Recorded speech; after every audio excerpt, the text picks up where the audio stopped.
É, A nossa palestrante de hoje é a nossa querida, maravilhosa professora Isabel Cruz, né, que possui graduação em enfermagem pela Universidade Federal Fluminense, mestrado em enfermagem pela Universidade Federal do Rio de Janeiro, doutorado em enfermagem pela Universidade de São Paulo. Desde 1994, é professora titular da Universidade Federal Fluminense e coordena o Núcleo de Estudos e Pesquisas sobre as Atividades de Enfermagem, NEPAI, e o Núcleo de Estudos sobre Saúde e Etnia Negra, o NECEM, responsáveis pelas especializações de enfermagem em cuidados intensivos e enfermagem em métodos dialíticos e transplantes. Criou e editou o periódico científico do Jornal Brasileiro Online de Enfermagem e o Jornal de Especialização de Cuidados de Enfermagem.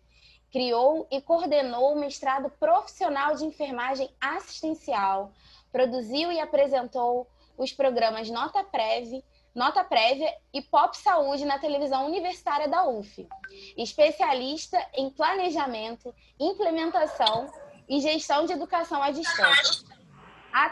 Atualmente conduz o projeto 7 Minutos de produção de videoaulas para o ensino clínico e o ensino do paciente na licenciatura em enfermagem. E edita o Jornal de Especialização de Cuidados de Enfermagem. Administra também o ambiente virtual de aprendizagem, Educação em Saúde Online. Tem experiência na área de enfermagem, com ênfase na etnia negra e saúde da mulher, atuando principalmente nos seguintes temas: enfermagem, preparo para o parto e amamentação, diagnóstico de enfermagem, etnia negra, racismo institucional, hipertensão arterial, promoção da saúde e assistência de enfermagem. Além disso, é maratonista. Professora Isabel Cruz, seja mais uma vez muito bem-vinda.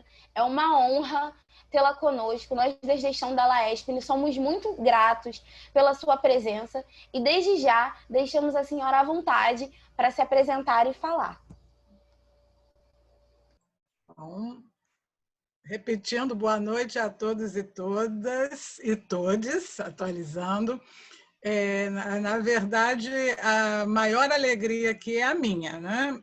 Não só por estar aqui com vocês, presente nessa reunião, não só a alegria de ter sido convidada para falar um pouco sobre a política, mas é mais ainda a alegria de ter perto da gente aqui na região do Rio de Janeiro finalmente criado uma liga para tratar das questões da saúde da população negra dentro de um contexto de um grupo profissional. Então, a minha alegria é muito maior do que a de vocês. Vocês não me imaginam, a gente que está nessa luta há 300 anos de zumbi, né? E chegar e encontrar jovens, futuros e futuras enfermeiras, já se dedicando, não só a questão da saúde da população negra em si, mas a questão do enfrentamento do racismo em todas as esferas, né? Seja no cuidado, seja nas questões interprofissionais, seja intragrupo. Então, é muito importante isso. Assim, então, a minha alegria é muito maior. Eu não pretendo falar 1 hora, mas durante a fala eu já vou colocar meus agradecimentos. Não está pela sua conta, não? No slide, porque eu estou pensando mais em, mesmo o grupo sendo honrosamente grande, 66, mas de alguma forma da gente debater, da gente dialogar, da gente conversar. Como eu sou professora de origem, eu não sei falar sem uma apresentação, sem ter uma orientação, né? Então, eu vou aqui agora pedir licença para compartilhar, ou pedir para compartilhar a tela, autorizar. Né? Professora Cecília, e a Soledade, que a gente trouxe o convite de vocês, foi muito bom. Ok, vamos lá, agora deixa eu quebrar a cabeça um pouco aqui. Agora, como é que eu faço aqui? Vamos lá. Tem que botar... Epa, deixa eu botar aqui. Bom, então, eu pensei em a gente fazer uma rápida apresentação sobre a Política Nacional de Saúde Integral da População Negra, né?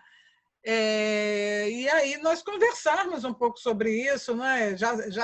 Estamos no final do ano, num final de tarde, estamos mais para conversar, debater, dialogar, relaxar, do que propriamente ter aula. Não tem nada para ser aprendido e decorado, tem para ser debatido, pensado, refletido, né? Só para dar um toque aqui da velha guarda, né? Assim como vocês homenagearam Dona Ivone Lara, grande Império Serrano, grande compositora, artista, né? Eu também agora já faço parte da velha guarda. Então, vamos nós, a velha guarda conversando com a jovem guarda.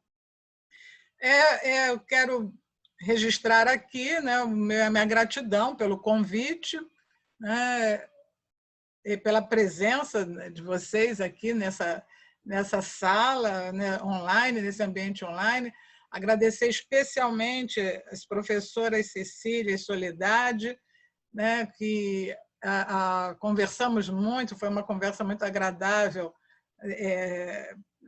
Quando apresentou o convite, aproveitamos para discutir bastante coisas sobre as questões de saúde da população negra, de enfrentamento do racismo, e é muito bom ter a Liga agora criando alguma regularidade nesse debate. Vamos lá. Quem está aqui nessa sala hoje? Deixa eu voltar. Volta, isso. Quem está aqui nessa sala hoje seguramente está compartilhando do nosso interesse comum, que é desconstruir o racismo institucional no SUS, né?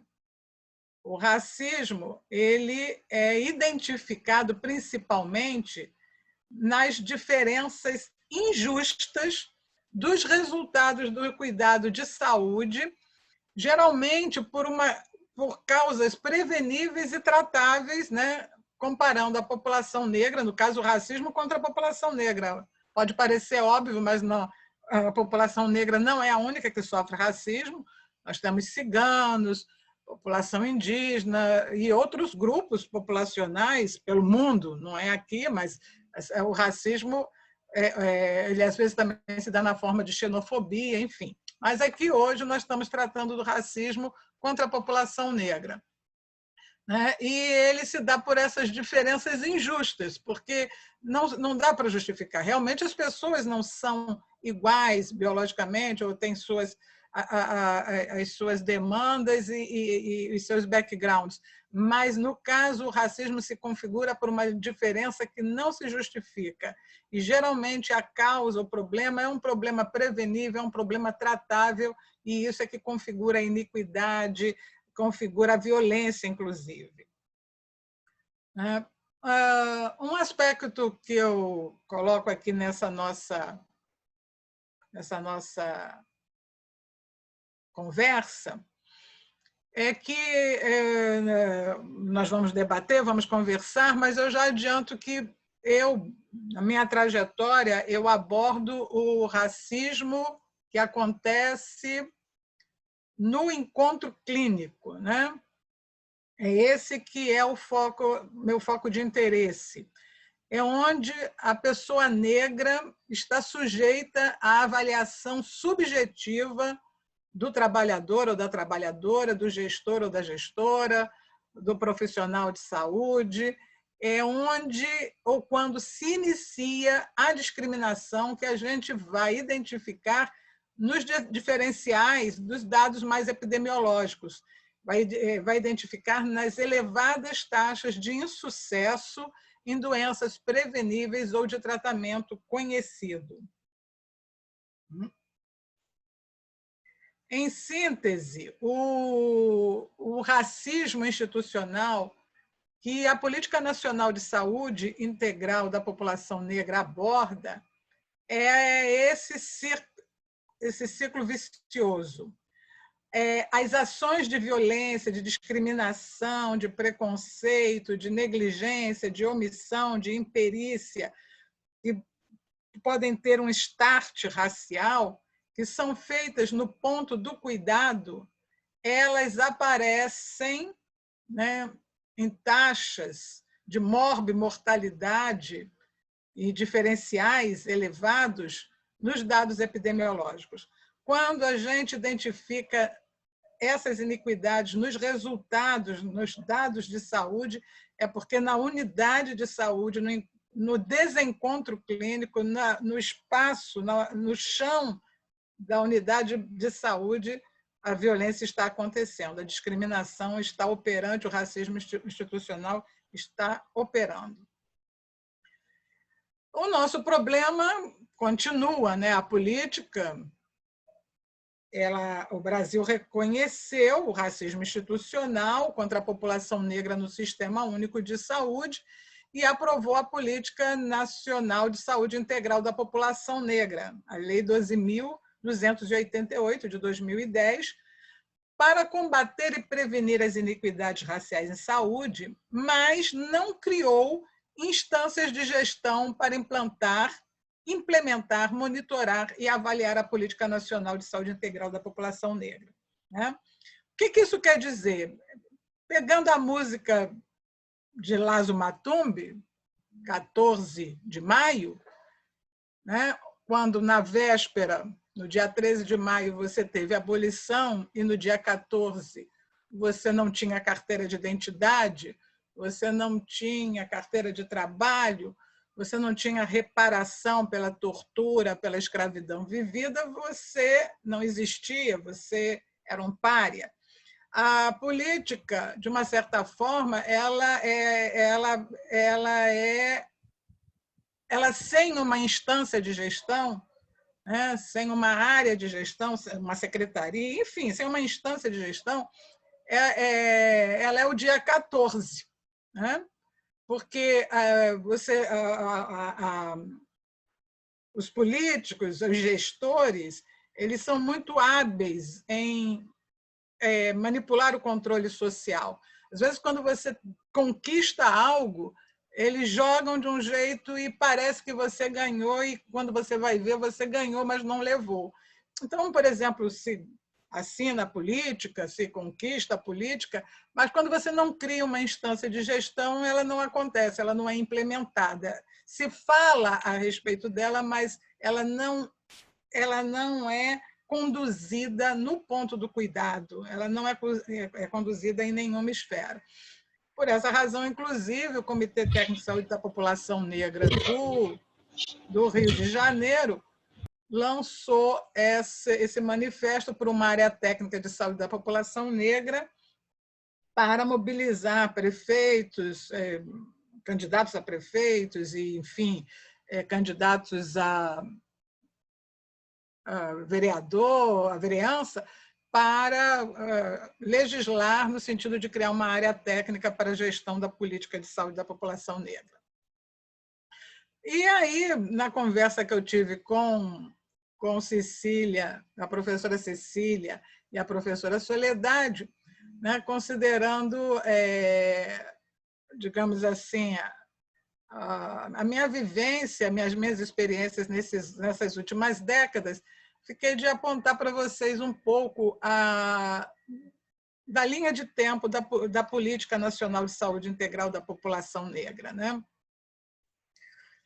Bom, a luta da população negra contra o racismo, ela começou no porto de Ayudá, começou dentro dos navios negreiros e por aí vai.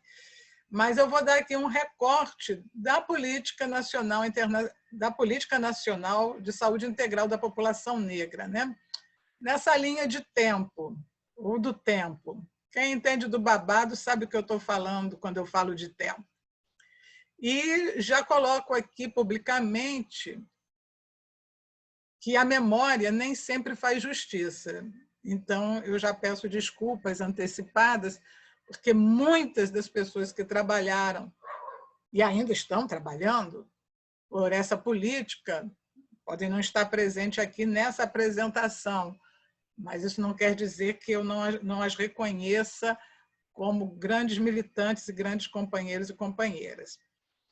Eu chamo a atenção aqui, em 1990, a inclusão do quesito cor na Prefeitura de São Paulo. Luiz Erundina, PT, tinha ganho a prefeitura, e a companheira Edna Roland, fazia parte do staff de Erundina, conseguiu colocar o quesito cor nos documentos da saúde do município de São Paulo. E isso foi um marco muito importante, e vocês vão entender mais à frente por quê, né? A coleta do quesito cor. Em 1994, botando um pouco de azeitona na minha própria empada, né? A gente cria o Núcleo de Estudos sobre Saúde e Etnia Negra na Universidade Federal Fluminense, quando chegamos lá como professora titular. Em 1995, acontece a Marcha Zumbi dos Palmares, e um desdobramento dessa marcha é a criação de um grupo de trabalho interministerial para enfrentamento de racismo, né, ainda no governo Fernando Henrique, onde criou-se um grupo, um GT de saúde da população negra, mas sempre aquele viés da doença falciforme, mas tudo bem, é o que era possível. Em 1996, aproveito aqui e homenageio a doutora Fátima Oliveira, o programa de anemia da doença falciforme foi aprovado e o quesito cor foi incluído na primeira resolução sobre ética em pesquisa. Essa é uma conquista da Fátima de Oliveira, do Movimento Negro, mais especificamente da Fátima Oliveira, que era do Conselho Nacional de Saúde, à época fazia parte do CONEP, e conseguiu colocar o quesito cor como uma exigência nas pesquisas, a coleta desse quesito. Em 1998, a gente tem a defesa de tese de doutorado da doutora Maria Inês Barbosa, né, que se tornou doutora nessa época, com a defesa, com a tese Racismo e Saúde, que eu particularmente considero um trabalho seminal, né? E ela foi uma pessoa que praticamente a impressão digital da doutora Maria Inês Barbosa está no texto da Política. E por que é importante esse trabalho Racismo e Saúde? Porque ela vem aqui e analisa os dados que começaram a ser coletados no município de São Paulo em 1990 e faz a análise do quesito cor desagregado e constata essas diferenças injustas, né? Essas iniquidades nos resultados de saúde. É um trabalho, um clássico. Em 2001, nós temos a Conferência de Durban, né? Perdão, voltou aqui, onde o Brasil, né, faz a presença, o Brasil adora fazer presença, e leva na comitiva esse manual de doenças mais importantes por razões étnicas na população brasileira afrodescendente. É um manual horroroso. Eu, à época, escrevi, troquei uma correspondência com 2 professores da UNB que escreveram esse manual, organizaram, né? Onde eu coloquei, mas eu não guardei essa correspondência, que eu sou também um dinossauro na linha digital do mundo online, mas muita coisa eu já perdi em vários computadores, onde eu colocava que não é uma questão de nós termos doenças prevalentes. A doença principal que atinge a saúde da população negra é o racismo. Porque doença dá em todas as pessoas. É óbvio que alguns grupos populacionais têm algumas prevalências, mas não é esse o problema aqui no Brasil. O problema é o racismo. É o racismo interpessoal no ponto do cuidado, que acaba resultando em vários efeitos nefastos e nessas diferenças injustas. A Edna Roland, que em 1990 introduziu o quesito cor no SUS, no município de São Paulo, foi a relatora geral dessa conferência. Uma brasileira, uma mulher negra brasileira, foi a relatora geral da conferência da ONU contra o racismo, xenofobia, um nome imenso da conferência.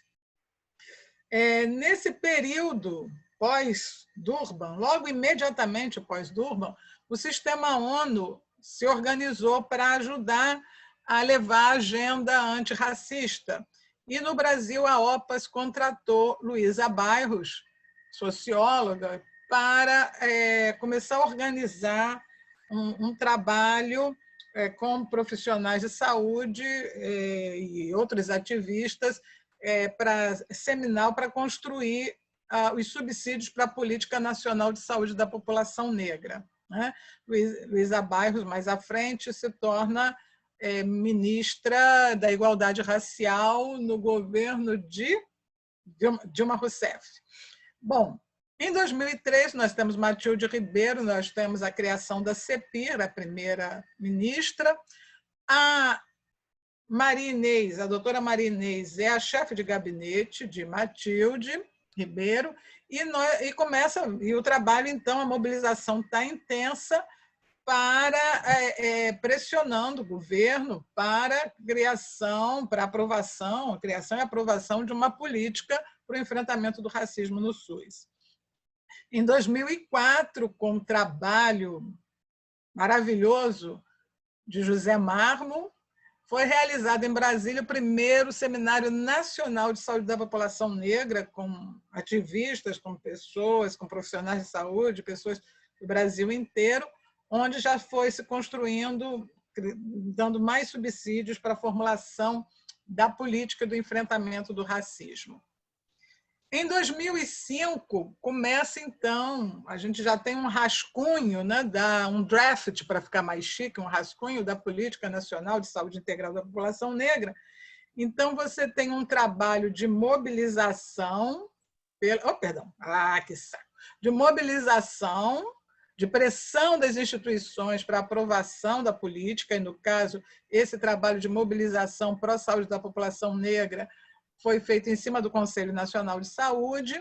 Paralelo a isso, a área de saúde da mulher, eu fiz parte de um documento que era de perspectiva para o Pacto de Equidade, Pacto Nacional pela Redução da Mortalidade Materna e Equidade, atenção à saúde das mulheres negras.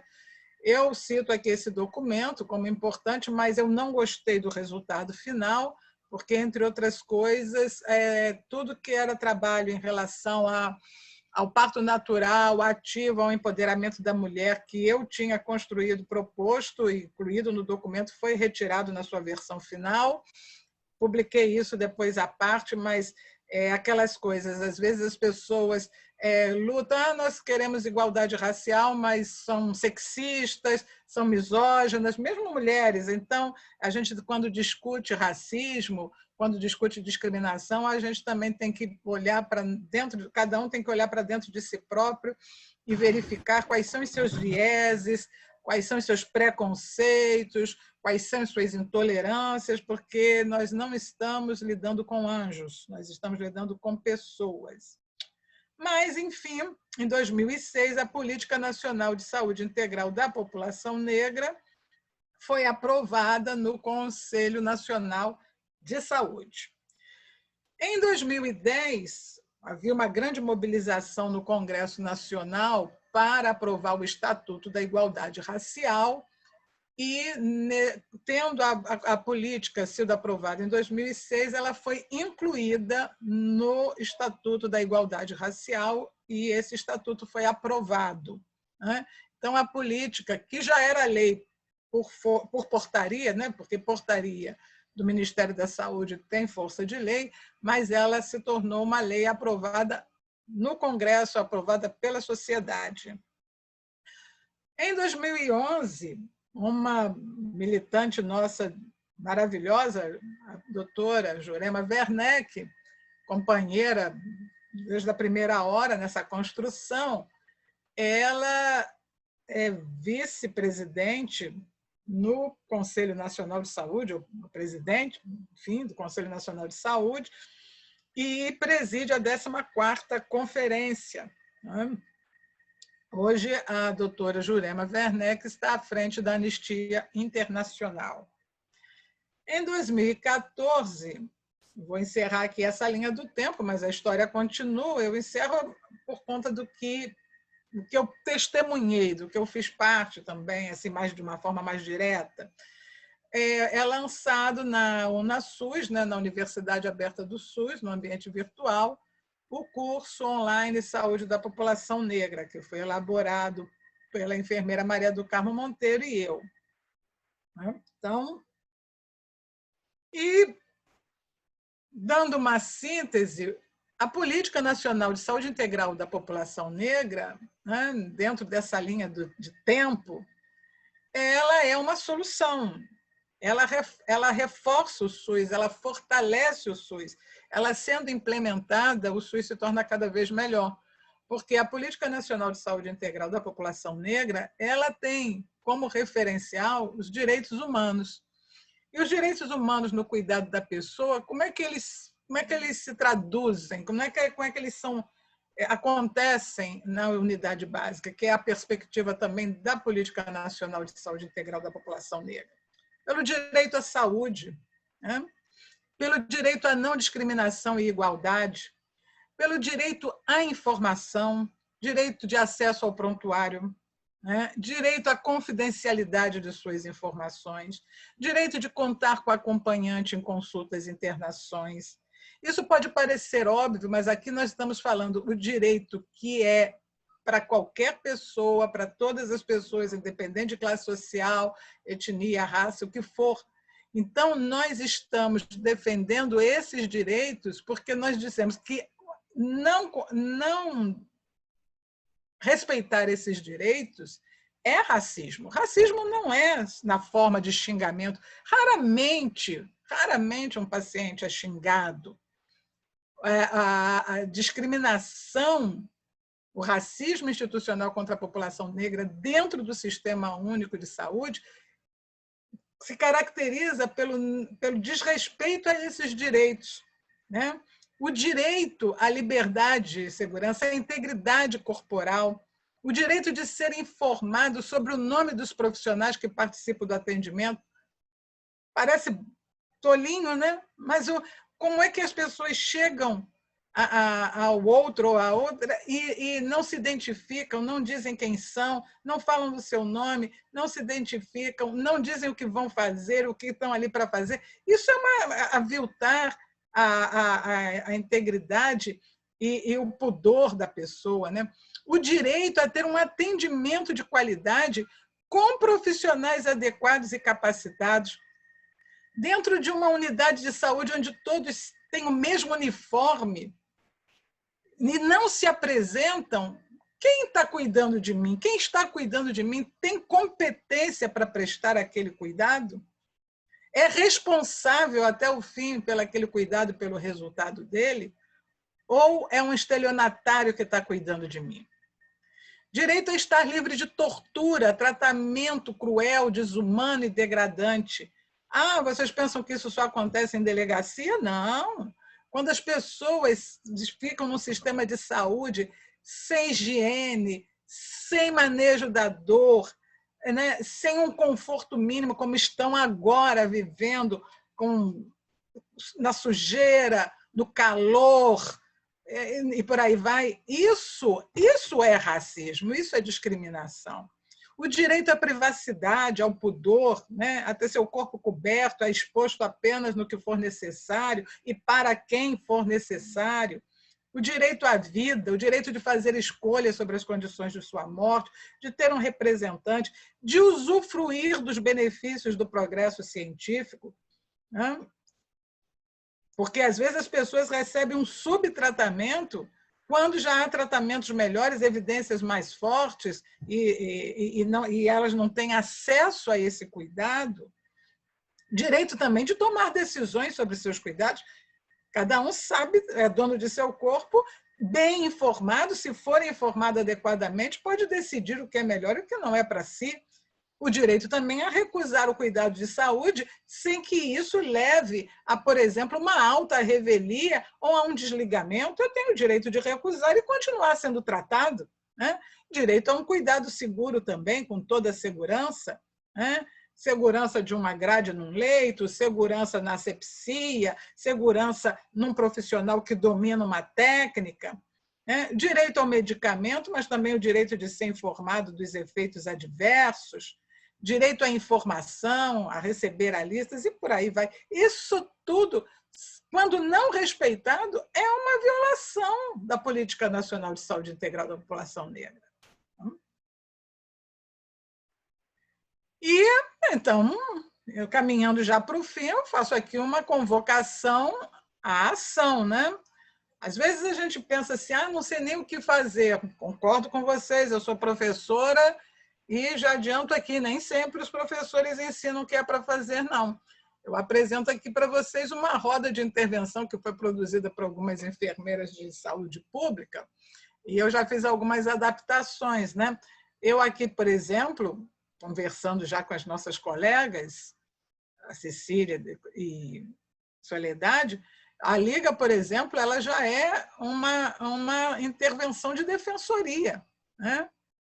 Depois vocês podem ver com mais calma, fica como dever de casa, o que é defensoria em saúde, o que é defensoria pela enfermeira, pelo enfermeiro. Mas há várias ações, busca ativa, triagem, encaminhamento, gerenciamento de caso, ensino, que estão dentro dessa perspectiva de direitos humanos e de políticas de equidade que podem e devem ser implementadas para a correção, para a prevenção do racismo ou para a correção dele na unidade de saúde.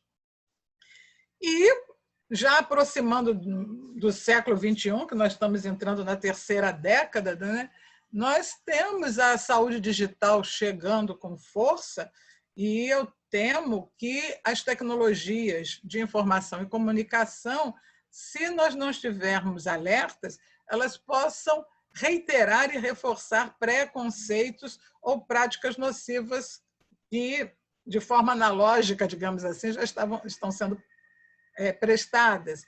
Então, eu chamo a atenção, né, que os dados de saúde digitais dentro do prontuário eletrônico, eles nós teremos mais condições de um monitoramento mais rápido, mais imediato e mais preciso sobre o cuidado recebido por um paciente ou por um grupo populacional. Então, os dados de saúde, tanto dos profissionais prestadores do cuidado, sejam omissos, negligentes ou imperitos, quanto de equipamentos pessoais e sensores, vão estar registrados, né, no prontuário, nos registros eletrônicos de saúde, o que permitirá uma avaliação e um monitoramento da política com maior precisão. Aí é talvez até independente de uma instância de gestão. E aí eu chamo a atenção muito do enfermeiro, para a relação que se desenvolve com o paciente, com a paciente, né? Como é que está o processo de enfermagem? Na sua entrevista tem o quesito cor, você sabe como coletar, você sabe como abordar, você sabe explorar, fazer a triagem sobre a experiência de discriminação desse paciente, dessa paciente. E diagnóstico de enfermagem, você sabe... Conhece o diagnóstico, o risco de dignidade humana comprometida? Sabe identificar? Sabe tratar? Tem intervenções para abordar esse diagnóstico? Como é que é a sua prática também interprofissional dentro da equipe? Essas são demandas que estão vindo e essa competência em relação à abordagem dos determinantes sociais da saúde, essa abordagem, esse enfrentamento do racismo e de outras discriminações dentro da equipe interprofissional, bem como dentro da equipe de enfermagem, é uma competência fundamental para a enfermeira, para o enfermeiro no século XXI. Não se pode pensar menos que isso. Isto posto, fecho aqui a minha apresentação e me coloco à disposição. Deixa eu ver aqui, pausar o share para...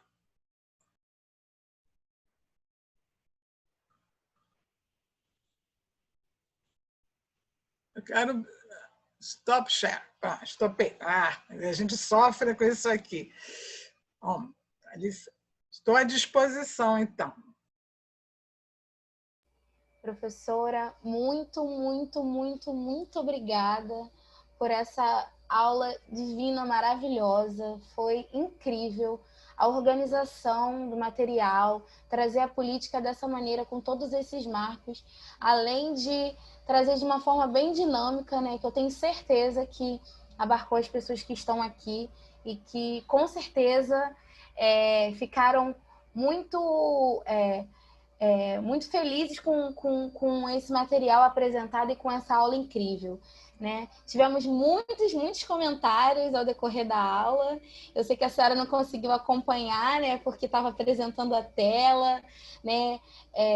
Foi comentado, né, a respeito da questão das leis, né, que é muito falha a questão da implementação e que os governos ainda não agem, né, para fazer, né? E foram muitos outros comentários, elogios, né? E tem uma pergunta,